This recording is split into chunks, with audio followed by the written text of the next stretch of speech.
आज का प्रातः क्लास है 22 जून 1968।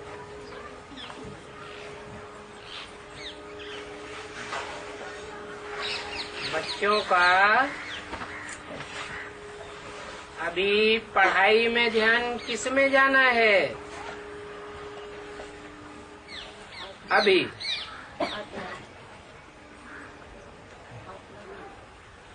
अभी जो टाइम चल रहा है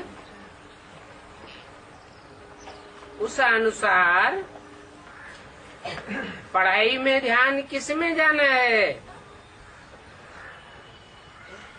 एम ऑब्जेक्ट क्या होना चाहिए? अभी सबका अंतिम जन्म है। इसके बाद इस कल्प में कोई भी और जन्म नहीं होने वाला है।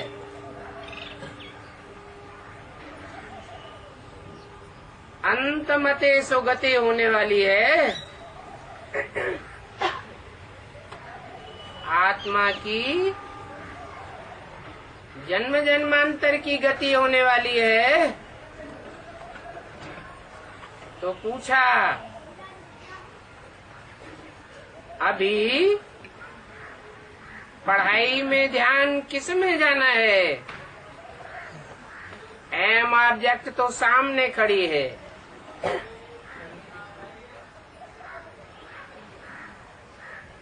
एम ऑब्जेक्ट है नर से नारायण बनना और नारी से लक्ष्मी जैसा बनना। इससे ऊंचा पदमान मर्तबा तो कोई दुनिया में होता ही नहीं।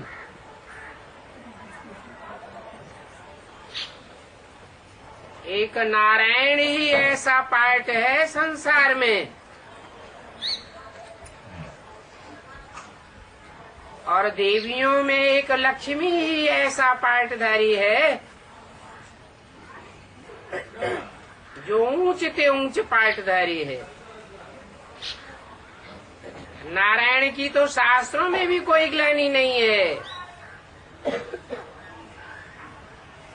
नहीं तो मनुष्यों की तो ग्लानि की बात ही छोड़ो।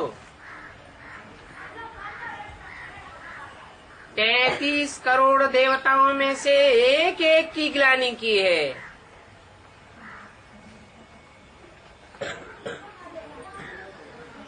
भगवान के अनेक रूप और नाम बताए हुए हैं, परंतु सब की ग्लानि की है।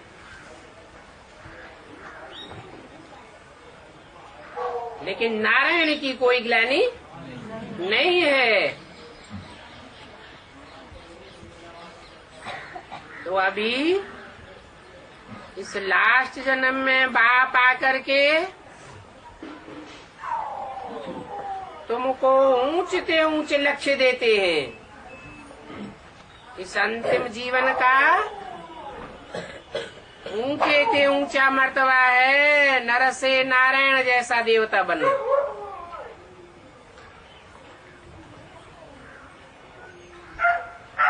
तो अभी ये सभी गुण धारण करने हैं।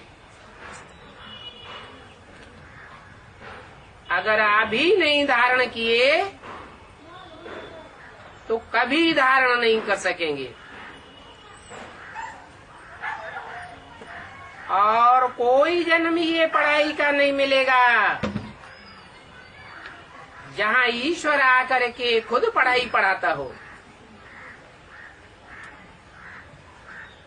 अपनी जांच करनी है। हमारे में ये लक्ष्मी या नारायण जैसे सभी गुण हैं, क्योंकि जो जानते हैं उनका ही ध्यान जावेगा और तुम बच्चों का ही ध्यान जाना है। दुनिया वालों का तो ध्यान नहीं जावेगा।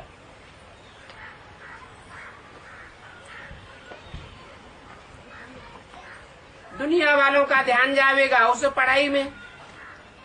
मास्टर बनेंगे, कलेक्टर बनेंगे, मंत्री बनेंगे, प्रधानमंत्री बनेंगे,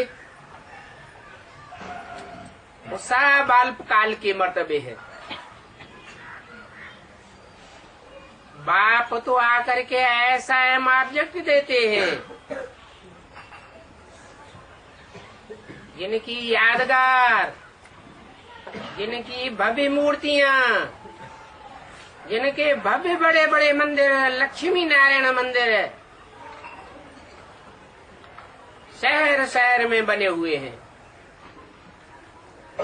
ऐसा भव्य मंदिर यादगार और कोई का नहीं बनता। तो अभी ये है पढ़ने और पढ़ाने पर मदार। ईश्वरीय पढ़ाई पढ़ना है और ईश्वर की पढ़ी हुई पढ़ाई ही औरों को पढ़ानी है।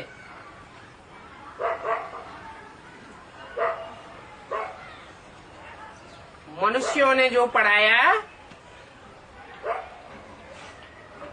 वो तो अल्पकाल के मर्तबे है और एक जन्म की पढ़ाई पढ़ाई है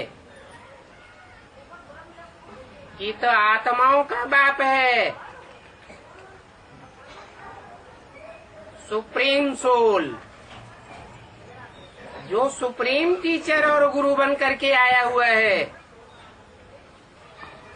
जन्म जन्मांतर के लिए मर्तबा देने वाली पढ़ाई पढ़ाते हैं। तो सारा मदार आत्मा का अनेक जन्मों की प्राप्ति का पढ़ाई पर चला जाता है। अपने दिल से पूछना है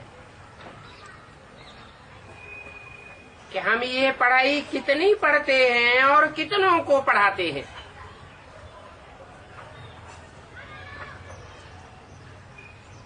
अभी संपूर्ण देवता तो कोई बना नहीं है।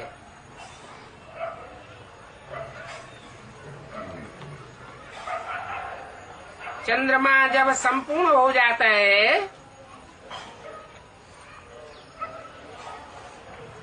तो कितना खिला हुआ दिखाई पड़ता है। अभी तुम्हारी आत्मा की भी कलाएं खत्म हो गई है। आत्मा 16 कला संपूर्ण बननी है नंबरवार पुरुषार्थ अनुसार। ये तो बच्चे भी समझ सकते हैं और टीचर भी समझ सकते हैं कि हम कैसी नंबरवार पढ़ाई पढ़ रहे हैं। ये भी जानते हो इम्तिहान में अभी देरी है। छोटे छोटे एग्जाम तो चलते रहते हैं परंतु फाइनल एग्जाम अभी हुआ नहीं है। तो भी ये सुप्रीम बाप, सुप्रीम टीचर एक एक बच्चे के ऊपर नजर रखते हैं। ये क्या कर रहे हैं?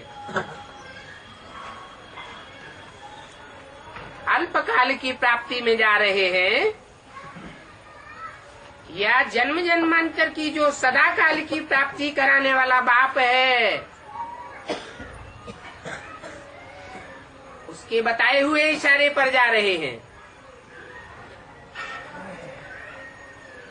अपनी तकदीर से कितना ऊंच पद बनाए रहे हैं। तकदीर बनाने के लिए तदबीर बताने वाला बाप तो आया हुआ है। सभी फूलों की ओर देखते हैं क्योंकि फूल तो सभी बनने हैं ना। ये बगीचा है ऊंचते ऊंच बागवान का, और इस बगीचे में हर एक फूल अपनी अवस्था को जानते हैं।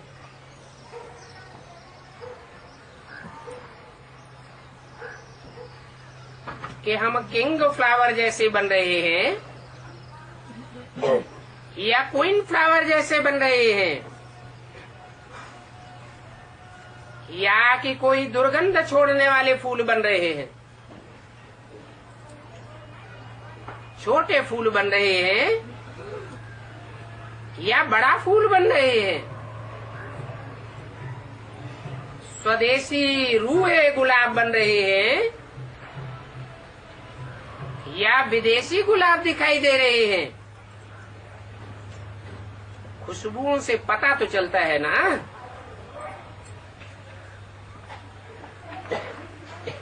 अतीन्द्रिय सुख में जीवन हरेक को ड्रामा प्लान अनुसार भासती जाएगी।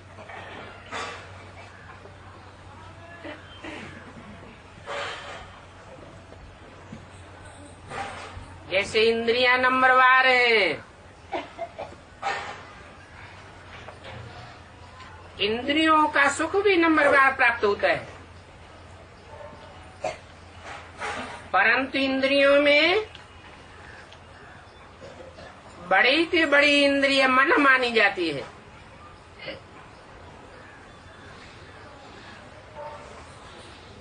मन अगर कोई इंद्रिय का साथ न दे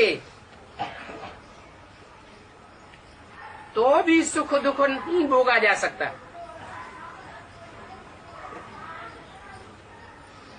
और इंद्रियां अगर मन का साथ न दे तो मन से सुख और दुख भोगा जा सकता है। मन जब निर्मल हो जाता है तो इंद्रियों के सुख की दरकार ही नहीं रहती। इसलिए शास्त्रों में गायन है, अतीन्द्रिय सुख पूछना हो तो गोप गोपियों से पूछो। गोप गोपी नाम ही तब पड़ता है जब गुप्त पुरुषार्थ करते हैं।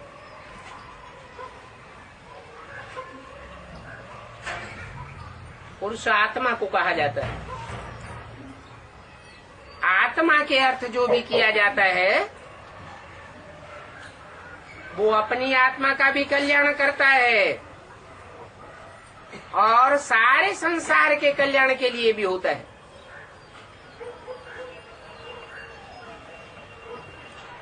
आत्मा का कल्याण हुआ मानो सारे संसार का कल्याण हुआ। आत्म कल्याण के लिए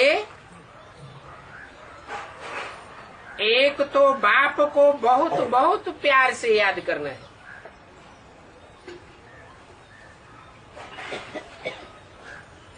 क्योंकि याद करने से ही हम बाप के घर में नंबरवार रिटर्न होते हैं। जो बाप के घर में पहले पहले जावेंगे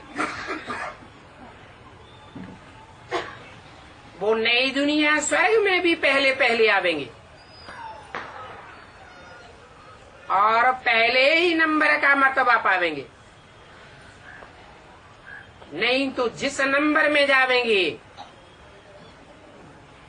उस नंबर का मर्तबा पावेंगे।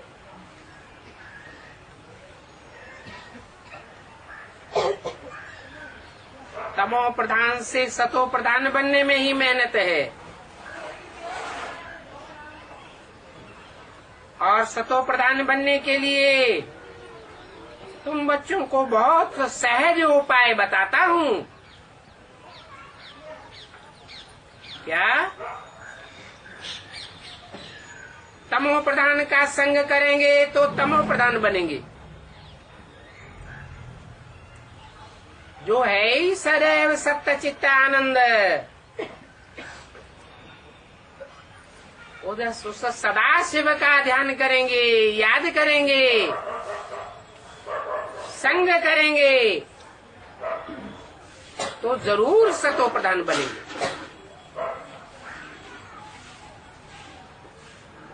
तो उसे एक ऊंच से ऊंच बाप की याद की यात्रा में सदैव रहना है।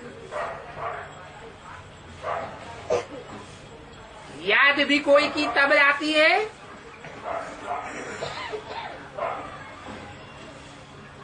जब उसे आंख से देखा जाता है,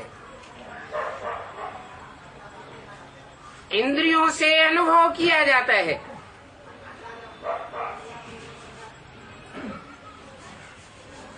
अनुभव बहुत बड़ी चीज है। याद में भी अनुभव काम आता है। तो हर एक अपने दिल से पूछे, हमारी याद का चार्ट ठीक रहता है?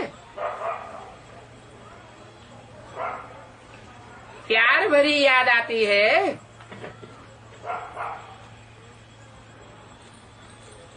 और ऐसी याद के रिजल्ट में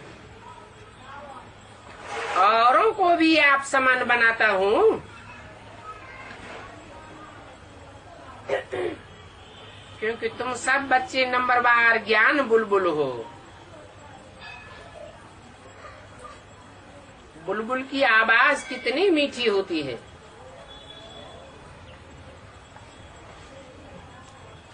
तुम्हारी ज्ञान की आवाजें तामसी आत्माओं को भी दिल खुश कर देती है।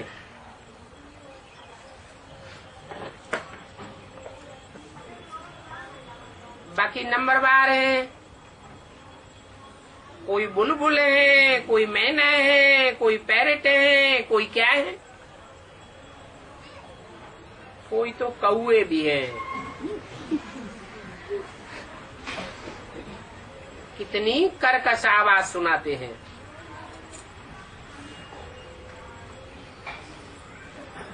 और खाते भी गंध है। गंध खाने में उनको कितना मजा आता है।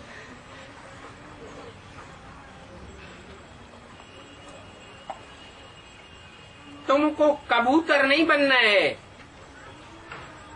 कौआ नहीं बनना है। तुमको तो शास्त्रों में जो प्रसिद्ध है, शिव बाबा के मंदिर के तोते बनना है,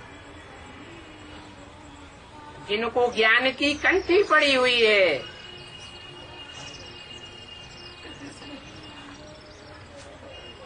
कबूतर तो मंदिर में रहते हैं, गंध ही करते रहते हैं।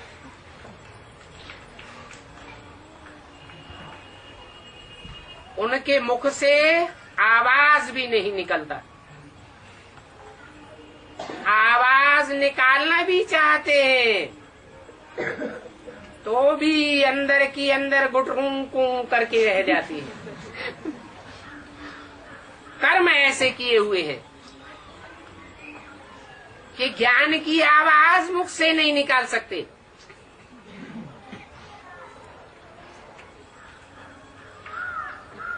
ये संगम युग में सब कुछ ब्राह्मणों की दुनिया में प्रैक्टिकल में चल रहा है। कोई शिव बाबा के मंदिर के कबूतर बने हैं, कोई तोते बने हैं। थोड़ा भी सुनते हैं तो चारों तरफ दुनिया में आवाज फैला देते हैं। बाप आया हुआ है,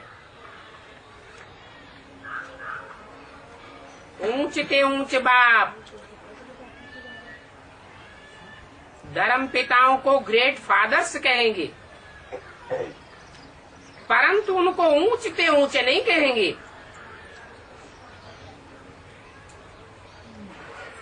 इब्राहिम बुद्ध क्राइस्ट को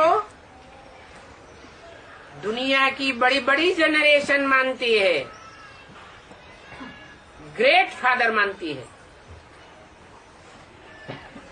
परंतु गॉड फादर कोई नहीं मानता। ये तो ऊंचते ऊंच बाप पढ़ाई पढ़ाई रहा है।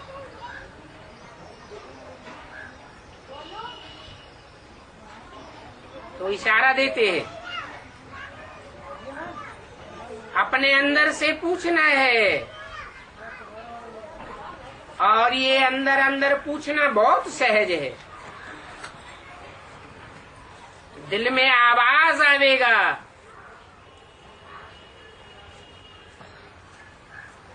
कि हम कबूतर बन रहे हैं, तोते बन रहे हैं, बुलबुल बन रहे हैं, या मोर मोरनी बन रहे हैं। कहाँ तक हम बाबा की याद में रहकर ज्ञान का डांस करते हैं,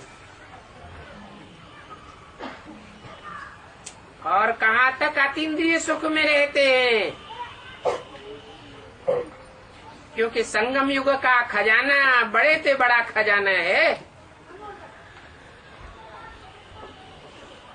कौन सा? खुशी। सब कुछ चला जाए, लेकिन ज्ञान में ऐसा अलमस्त हो कि ज्ञान बाप की पढ़ाई है, खुशी न जाने पावे, तो सुख की दुनिया की शूटिंग होती रहेगी। ये दुनिया एक वर्ल्ड ड्रामा है ना। उस ड्रामा में भी 4 सीन 3 सीन होते हैं, इसमें भी 4 सीन है। सतयुग, त्रेता, द्वापर, कलयुग। चारों ही सीन में सुख की शूटिंग करना अच्छा है, या थोड़ा बहुत दुख बढ़ता रहे तो भी अच्छा है। कोई नहीं चाहता कि हमें दुख मिले, परंतु फिर भी बाप जो तदबीर बताए रहे हैं, वो तदबीर धारण नहीं करते। सतयुग त्रेता में सुखी होना कोई बड़ी बात नहीं है, लेकिन द्वापर कलयुग जो दुखों की दुनिया है, रावण राज्य है,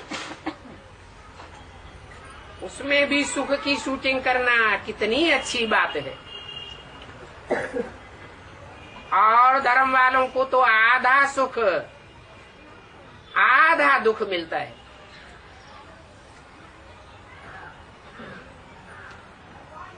कम जन्म लेते हैं तो भी, और ज्यादा जन्म लेते हैं तो भी, परंतु तुम बच्चे बाप के बच्चे हो, सुप्रीम टीचर के स्टूडेंट हो। तुमको इस 84 के चक्र में पौना हिस्सा सुख और चौथाई हिस्सा दुख नुदा हुआ है। कोई कोई ऐसे बच्चे भी हैं जो 82-83 जन्म भी सुख में रहते हैं। तो कितने भाग्यशाली बच्चे होंगे।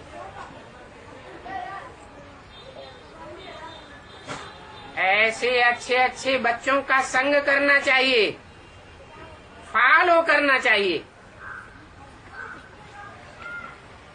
मनुष्य से देवता बनना है ना, कच्चा देवता बनना है या पक्का देवता बनना है? कच्चे देवता बनेंगे तो सतयुग त्रेता में भी कम जन्म होंगे, और द्वापर युग से दूसरे धर्म में कन्वर्ट होते रहेंगे। जिनके लिए गीता में भी कहा है स्वधर्मे निधनम श्रेयः परधर्मो भयावह। दूसरे के धर्म में कन्वर्ट होने से जन्म जन्मांतर भय और दुख की प्राप्ति होती रहती है। दूसरे धर्म की आत्माएं दास दासी बना करके रखेंगी। नारायण के राज्य में तो प्रजा भी ऐसे रहती है जैसे राजा के परिवार के बच्चे होते हैं। यथा राजा तथा प्रजा।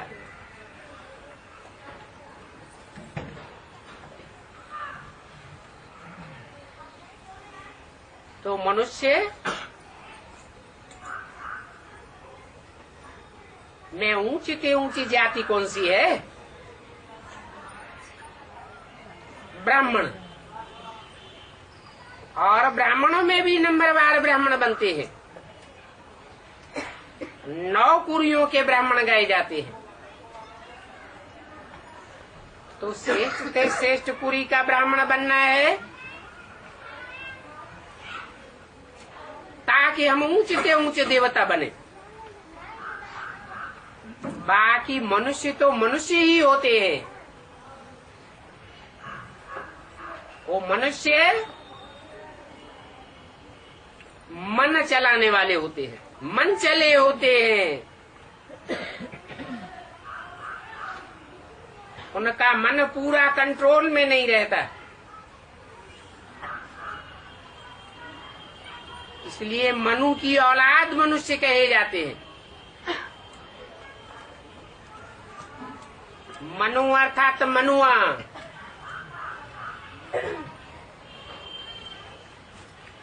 शिव बाप आते हैं तो 3 मूर्तियों के द्वारा संसार में प्रत्यक्ष होते हैं। उनमें एक मूर्ति मनु भी है जिसका मन बहुत चलायमान होता है। त्रिमूर्ति में उसको मन रूपी घोड़ा कहा गया है।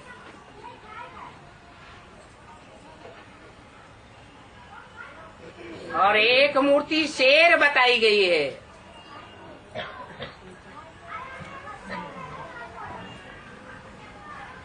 शेर भी 2 प्रकार के होते हैं। एक बब्बर शेर होता है और एक चुस्त और चालाक होता है। टाइगर या बाघ कहा जाता है।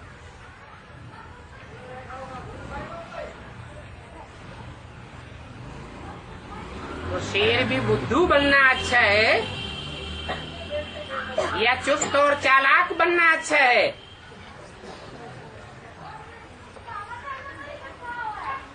बुद्धू पढ़ाई कैसे पढ़ेगा? चुस्त बुद्धि होगा तो अच्छी पढ़ाई पढ़ेगा। और अच्छी से अच्छी पढ़ाई पढ़ाने वाला तो एक ऊंच से ऊंच बाप ही है जो मन चले मनुष्यों को अमन बनाता है, मन के ऊपर फुल कंट्रोल करने वाला बना देता है, देवता बनाता है। देवताओं का मन चलायमान नहीं होता।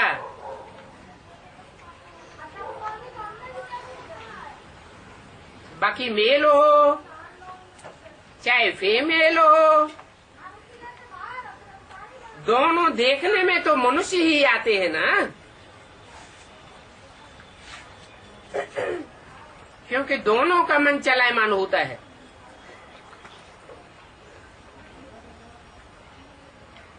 फिर तो मनुष्य ईश्वरीय पढ़ाई पढ़ के ब्रह्मा के बच्चे बनते हो। ब्राह्मण, ब्राह्मण उनको कहा जाता है जो ब्रह्मा के मुख से निकली हुई बात को मानता है। इसलिए उनको मुखवंशावली ब्राह्मण कहा जाता है, क्योंकि मुख से निकली हुई बातों को वजूद देते हैं। बाकी कोई ऐसे भी ब्राह्मण हैं जो ब्रह्मा की बातों को तो नहीं मानते, लेकिन गोद को बहुत प्यार करते हैं। ब्रह्मा का चेहरा उनको बहुत याद आवेगा, देह बहुत याद आवेगी, तो वो कुख वंशावली ब्राह्मण कहे जाते हैं। मुख श्रेष्ठ होता है। कुख वंशावली ब्राह्मण बनने वाले और धर्मों में कन्वर्ट होते रहेंगे। जब अद्वैतवादी द्वापर युग शुरू होगा और जो मुखवंशावली ब्राह्मण होते हैं वो और कोई की बातों में आने वाले नहीं हो सकते।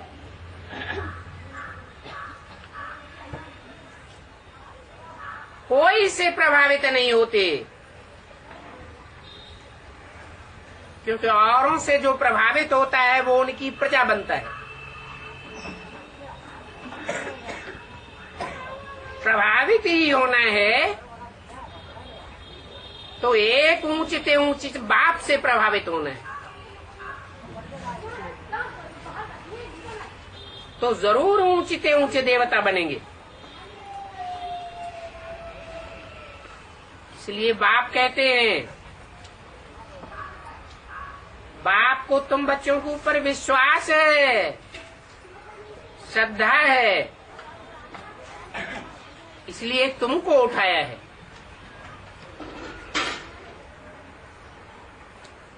कहते हैं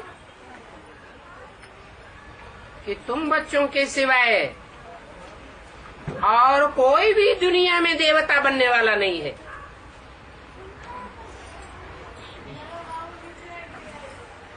यहाँ तुम आते ही हो दैवी घराने का मालिक बनने के लिए,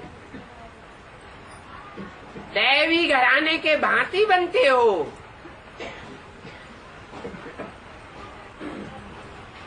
तो वहां भी तुम दैवी घराने के भांति बनेंगे।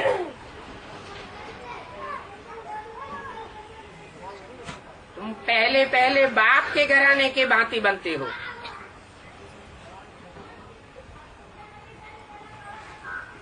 बाप के घराना ऊंचे ऊंच घराना है। उस घराने के जो भांति बनते हैं उनमें कोई भी राग द्वेष आदि नहीं होता है। ऐसे दैवी घराने के तुम मालिक बनते हो, नंबरवार पुरुषार्थ अनुसार।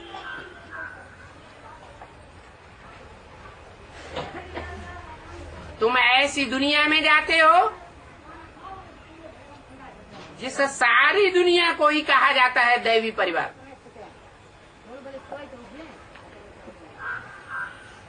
अभी तुम बच्चे जानते हो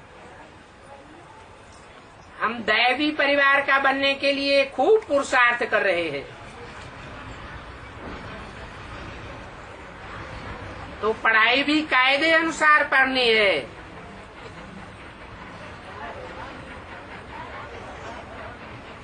ऊंचते ऊंच बाप की पढ़ाई को कभी मिस नहीं करना चाहिए। भले बीमार भी हो जावे, 106 डिग्री बुखार भी चढ़ जावे, तो भी बाबा की मुरली मिस नहीं करनी है। तो टीचर का कितना प्यार रहेगा।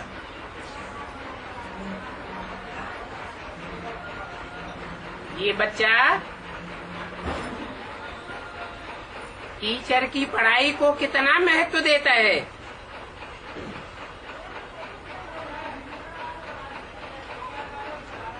सदैव शिव बाबा याद रहे। बाप बाप के रूप में, टीचर के रूप में, गुरु के रूप में, और याद करने में तो मुख चलाने की भी बात नहीं है। आत्मा सिर्फ जानती है, बुद्धि में धारणा करती है हम शिव बाबा के बच्चे हैं।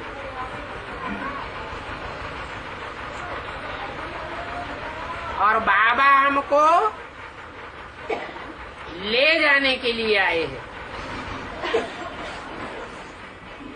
सदैव बुद्धि में याद रहना चाहिए। इस दुख की, अशांति की दुनिया से छोड़ा करके शांति और सुखधाम की दुनिया में भेज देते हैं। इस सुखधाम और शांति धाम को याद करने की बहुत अच्छी प्रैक्टिस चाहिए।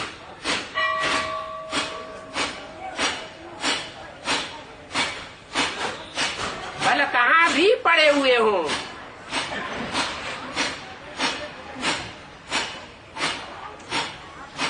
रेलवे स्टेशन के प्लेटफार्म पर भी पड़े हुए हों,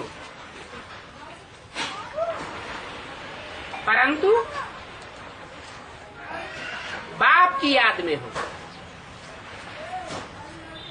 बुद्धि में सदैव रहे बाप हमको सुख धाम और शांति धाम ले जाने के लिए आए हैं।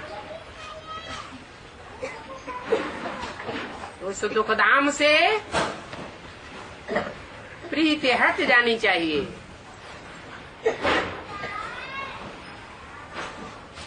तुम अब शांति धाम में जाने वाले हो।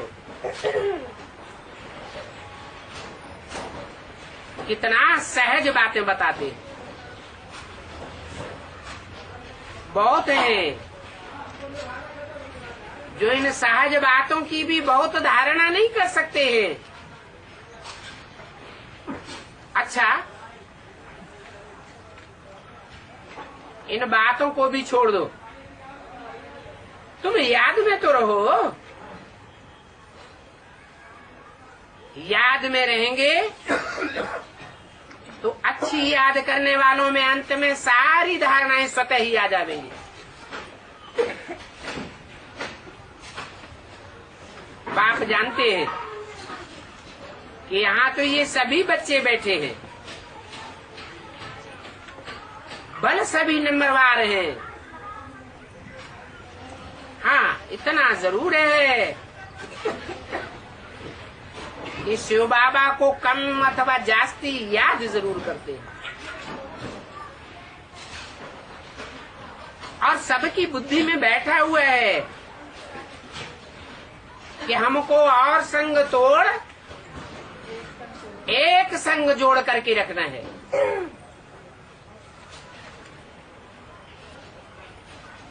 ऐसी पक्की धारणा अगर हो जावे तो और कोई की याद नहीं रहेगी, परंतु इस बात में ही पिछाड़ी तक पुरुषार्थ करना पड़ता है।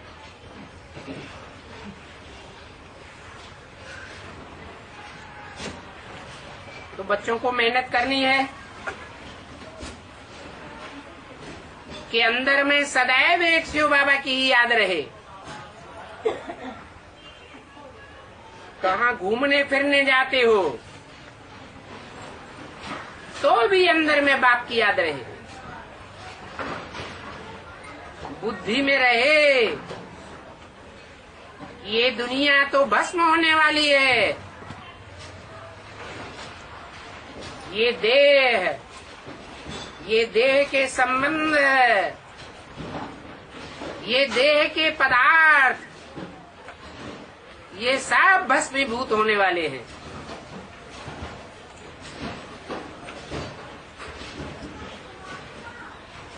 ऐसा समझने में मुख चलाने की बात नहीं रहती है।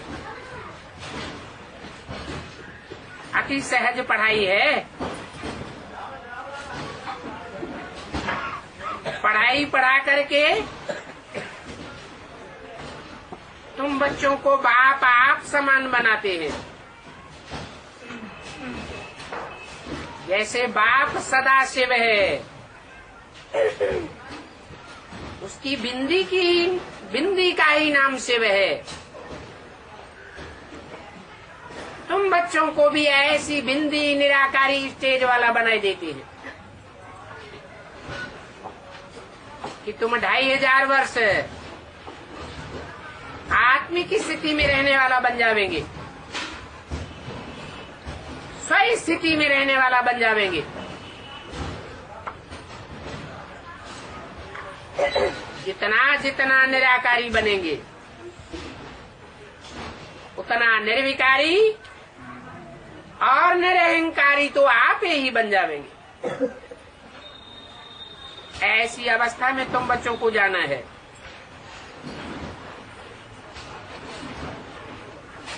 इस दुनिया के रंगमंच पर तुम जिस अवस्था में आए थे बाप के घर से, उसी अवस्था में तुमको जाना है। तो जानते हो कि सतो प्रधान अवस्था सतयुग में होती है। ये बात समझने और समझाने की कितनी सहज है। तो घर का काम काज करते चलते फिरते अपन को फूल बनाना है, घड़ी घड़ी जांच करनी है हमारे में कोई गड़बड़ तो नहीं है। हीरे का दृष्टांत बहुत अच्छा है अपनी जांच करने के लिए।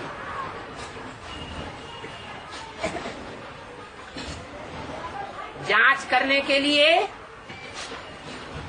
तुमको तीसरी आंख मिली हुई है, मैग्नीफाई ग्लास।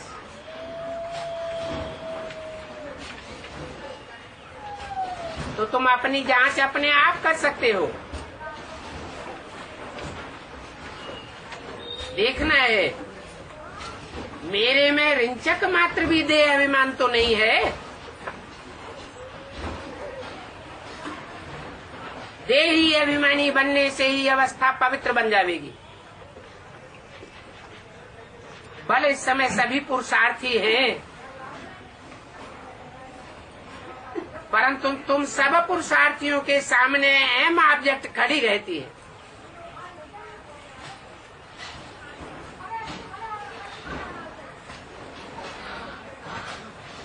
इसलिए बताया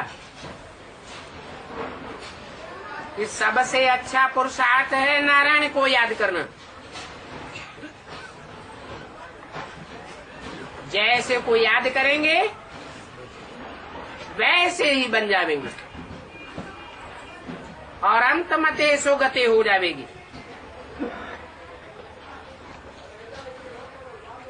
भक्ति मार्ग में भी तुम गाते आए हो, बाबा आप जब आवेंगे तो हम आपके सिवाय और कोई को याद नहीं करेंगे। बच्चे जानते हैं कि बेहद का बाप कल्प कल्प के अंत में आता है। अभी भी तो बाबा आ गया है ना, तो तुम बच्चों को बाप घड़ी घड़ी याद दिलाते हैं। भक्ति मार्ग में तो तुम ऐसे ही गाते आए हो कि आप आवेंगे तो आप पर हम बारी जावेंगे। अभी तो प्रैक्टिकल करने का टाइम आ गया। अभी मैं सन्मुख आया हुआ हूँ, तो औरों के संग बुद्धि का योग तोड़ना है। भल गृहस्थ व्यवहार में रहो, परंतु इसमें भी पवित्रता की मुख्य बात है। कमल फूल समान पवित्र रहना है। बल कमल कीचड़ में रहता है, परंतु कीचड़ से बाहर निकाला और 1 सेकंड में देखने में आता है कि कीचड़ का एक बूंद भी उस पर स्थायी नहीं रह पाता। तो कमल फूल का दृष्टांत इस बात का दिया जाता है। कमल का फूल तालाब में रहता है, नारायण को भी क्षीर सागर में दिखाया जाता है ना।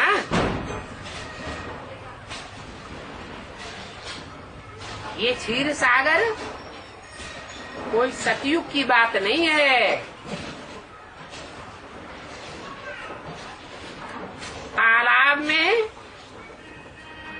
बॉटम में कीचड़ ही कीचड़ होता है।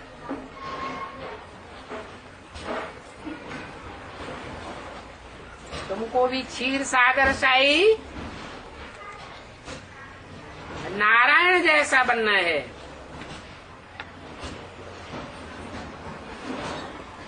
जो गृहस्थ व्यवहार में रहते भी उससे न्यारी अवस्था बनी रहे। जो गायन है 100 बगुलों के बीच में हंस अपनी मस्ती में बना रहे।